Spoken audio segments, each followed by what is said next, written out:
The story begins at midnight, when a wounded Mac was running through the city. While trying to escape from the police, he collapsed in an alley and started laughing. He thought to himself, "This is it, I won't survive now." Suddenly, his spilled blood began floating in the air, and a mysterious man wearing a hood appeared. He said, "I'll keep you alive, if you give me your loyalty." Mac had no other option, so he agreed.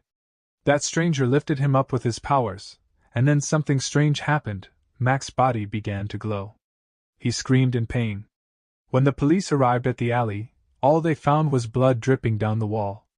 Soon, chaos broke out on the streets. People were dying everywhere at the hands of monstrous creatures. The hooded man stood silently, watching it all. Huge flames were burning everything to ashes. Then it was revealed, this was all a vision seen by a monk named Chan. He quickly packed his belongings and told his master, "My father, who is also called the Necromancer, has returned to Earth. I must go stop him." At the same time, we see a man named Jake, who was vacationing in Bangkok with his family. But even here, he kept receiving calls from his office. His wife, Prang, scolded him and reminded him to pay attention to his family too. Jake promised that from now on, he would focus only on his family. But when he turned around, his daughter was missing. Both parents frantically searched every corner of the city. Finally, they found Lu on a bridge, talking to Chan. They scolded Lu for running off alone and thanked Chan for helping her. But Chan already knew Jake's name and face. He said, "Our meeting was destined. You are the one born at the time of death, when the moon was blood red." He called Jake the keeper of the gates, and warned him that he would face great hardships, and might lose everything. Jake dismissed him as a crazy man and left with his family. Later, at a mall, Lu spilled her ice cream on her t-shirt. Prang took her to the bathroom to clean it. At that very moment, Mac entered the mall and bumped into a man. He handed the man his lollipop, then pulled out a gun and shot him dead. Panic erupted. Shoppers and employees alike were gunned down as Mac fired blindly into the crowd. People rushed toward the exits. But Jake pushed through the crowd to reach his family. He told them to stay hidden in the bathroom while he went to help others. Meanwhile, Officer Arid entered the mall. Jake moved cautiously, warning people to stay hidden. When Mac got distracted by a blood-soaked doll, Jake confronted him, pointing a gun and ordering him to drop his weapon. Mac seemed completely unfazed, as if he believed he couldn't die. Using the doll, he even mocked Jake in a child's voice. Jake threatened that if Mac didn't surrender, he'd shoot.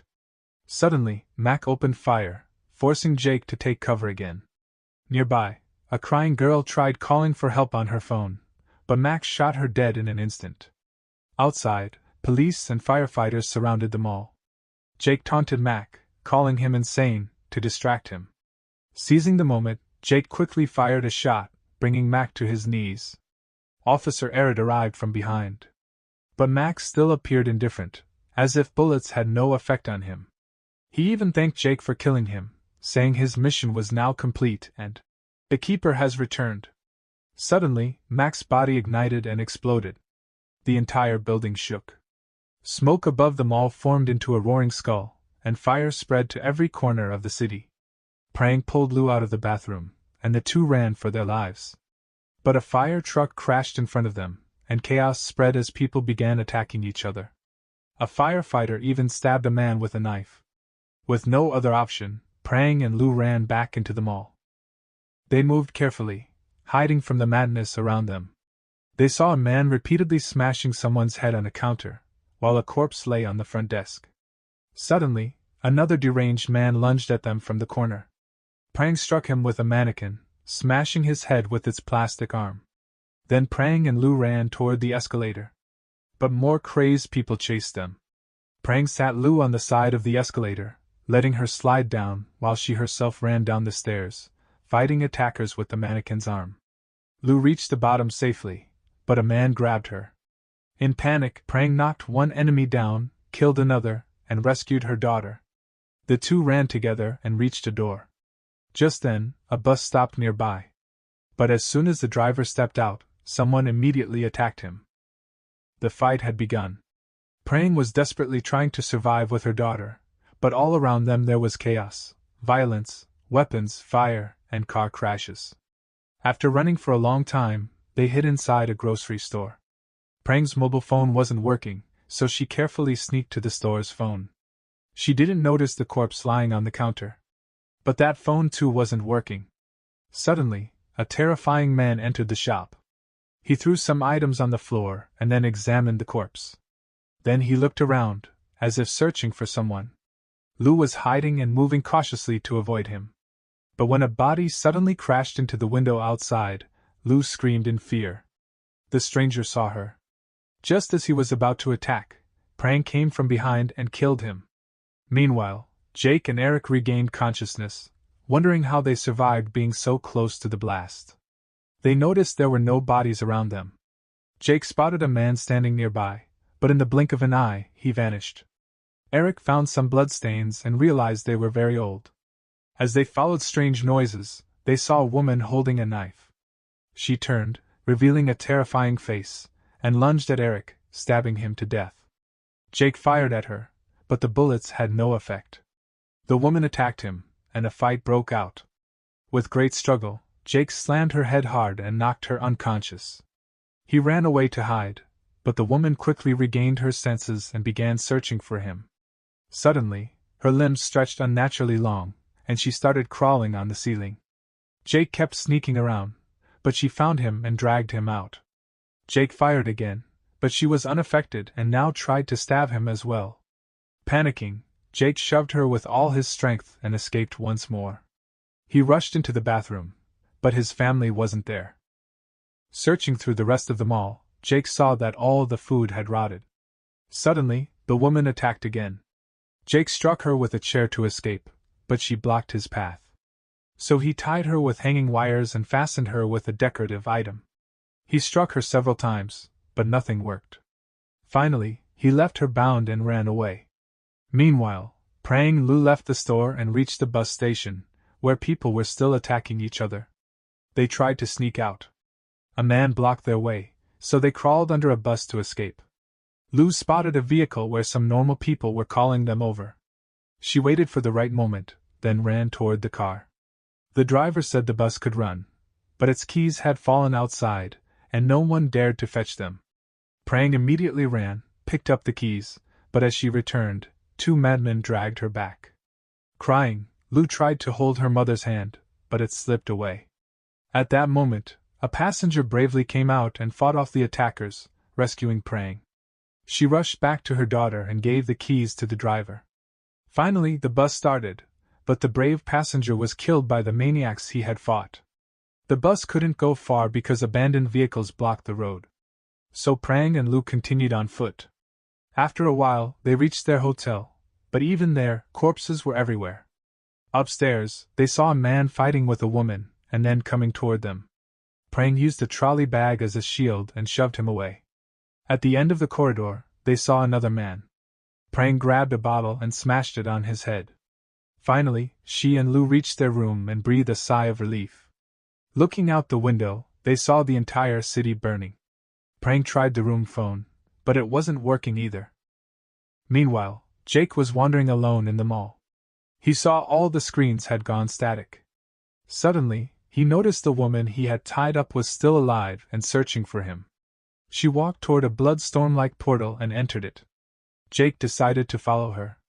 The strange portal threw him straight into the bus station, which looked completely deserted. Jake looked up and saw a massive demon standing on top of a building, shaking as it watched him. The creature began chasing him, so strong that every bus it stepped on collapsed. Jake ran through the city with all his strength as the demon knocked down buildings in pursuit. He jumped into a car to hide, but with buildings collapsing behind him, there was no way back. Suddenly, a door opened and Chan pulled Jake inside his temple. Chan explained, "You are now in another world called Hindrance. This place lies between heaven and hell. Here wander the souls that have lost their way." Chan told Jake, "You are the gatekeeper. When you killed Mac with your own hands, a special ritual was completed. Behind all of this is my father, the necromancer. He was the one who gave Mac those powers, and when the gatekeeper, that is you, struck him down, the condition was fulfilled. The gates of hell would only open when the gatekeeper destroyed a soul. And now demons have begun possessing human bodies on Earth. Chan explained further. Yes, you opened the gate, but you also have the power to close it. You are the gatekeeper. Jake still couldn't believe his words. Chan continued. You were born under the blood moon. Your mother died while giving birth to you, didn't she? Jake was overwhelmed, unable to process it all. All he could think about was his family. Chan tried to reason with him. Listen, first we must close the gate. Only then can you save your family and all of humanity. But we don't have much time. The demon is consuming more and more souls, growing stronger each moment. The first step is to find Mac. As their search began, Chan told his story. His father, the necromancer, was a greedy monk who stole some secret scrolls from his own master. With forbidden dark magic, he lost his physical body. Desperate, the necromancer tried to claim his own son's body, casting spells to possess Chan. But Chan's mother stopped it. His father's soul was then banished from this world. However, from that failed attempt, a lot of his knowledge was imprinted into Chan's mind. Now, Chan could harness spiritual power and travel between different worlds. Jake interrupted him when he noticed a woman on a rooftop, surrounded by a demon. Chan warned, We can't waste time. But Jake ran to help her anyway. He grabbed an iron rod and climbed to the roof, where he saw several demons. He fought fiercely, knocking them down one by one. Then he checked on the woman and realized she was the same one from the mall. She was crying, haunted by her memories, regretting that she had betrayed her husband. That's why her soul was still wandering. Suddenly, a massive demon appeared and began smashing the building. Jake grabbed the woman's hand and tried to run, but the demon caught her and devoured her. When the demon left, Jake reunited with Chan. He told him. She didn't even know she was already dead. Jake then remembered the huge blast at the mall. A thought struck him, what if he himself had died too, without realizing it? Chan confirmed. Yes, that's the truth. Jake broke down, crying as he thought of his family. Chan comforted him. You are now a lost soul. But it isn't over yet. You are special, you can still return to Earth by using an armor. As Jake and Chan crossed the ruined city, a flying monster began chasing them. They rushed into a building, only to find even more demons inside. The flying beast landed behind them. When the monsters attacked, Chan unleashed his martial arts skills, fighting so fiercely that the demons backed away in fear and stopped chasing. Jake and Chan climbed the stairs and reached a theater filled with creatures. They sprinted as fast as they could until they reached a spot in front of the screen. Chan seized the moment, opened a portal, and within seconds they both returned to the real world. Here, the demons couldn't follow them without possessing a body first. Jake glanced into a mirror and was horrified. He was inside Eric's body. Seeing himself trapped in another man's body was agonizing. Chan gave him one of his old weapons, a special gun that fired unique bullets, and a special blade, both capable of killing Mac. Meanwhile, Mac had already possessed Jake's real body and gone to the hotel room where Prang was. Prang and Lou were deeply worried about Jake, but Mac didn't know how to talk to them naturally. He just stared at them in his mind, showing his true self. Lou kept asking questions, so Mac pulled out the burnt doll from the mall. Suddenly, the phone rang in the room. Mac gleefully picked it up and began writing something. By the time Chan and Jake arrived, Mac and Jake's family were gone.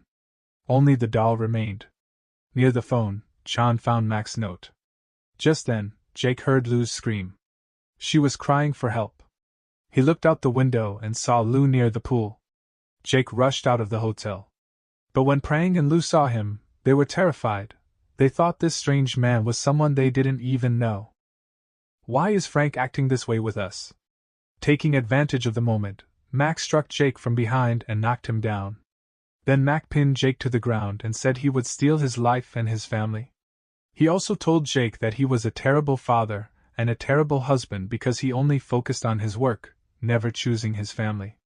Now Jake began provoking Mac so that he would at least react. The moment Mac moved, Jake quickly twisted away and escaped.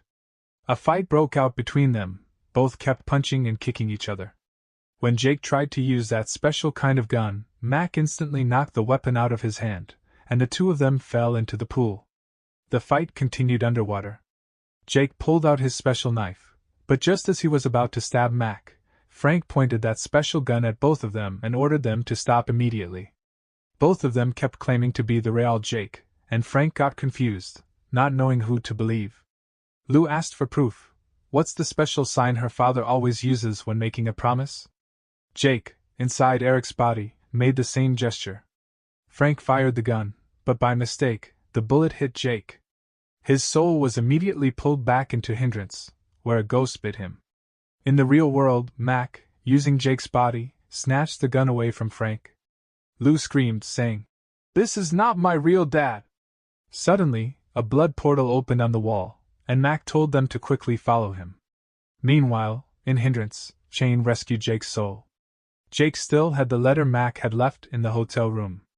It revealed that Mac was in contact with the necromancer, who was guiding him on how to find the gate of hell. Following Beezer's instructions, they reached a lonely house deep in the forest, where a huge fire burned, the mark of the Hell Gate. In the real world, Mac brought Frank and Lou to the same place. There, they met a masked man who was actually the necromancer. That giant demon was still present too. Sneaking carefully, Jake and Shane reached the correct spot, and Shane opened a new portal. The necromancer lifted Lou into the air and suspended her over the gate. He prepared to kill her so his dark ritual could be completed. But just then, Jake appeared and stopped him. The fight began. Suddenly, another man attacked Jake. But Jake, using his incredible fighting skills and that special knife, killed them all one by one. Mac also entered the fight, trying to kill Jake with the special gun. But Jake narrowly dodged and knocked the weapon from his hands. As the two fought, Frank broke free, knocked someone down, and grabbed the gun. She shot the necromancer's hand to save Lou. But another man suddenly jumped on her and knocked her down. Frank picked up a dagger from the ground and stabbed one enemy, while Jake threw his knife at another who was rushing toward him. Mac too grabbed a dagger and began slashing at Jake nonstop. But Frank tossed the gun to Jake, and he caught it and immediately shot Mac. Mac's soul was instantly dragged into Hindrance, where the giant demon devoured him. After this, Shane confronted the necromancer, distracting him so that Jake could stab him from behind with the special dagger.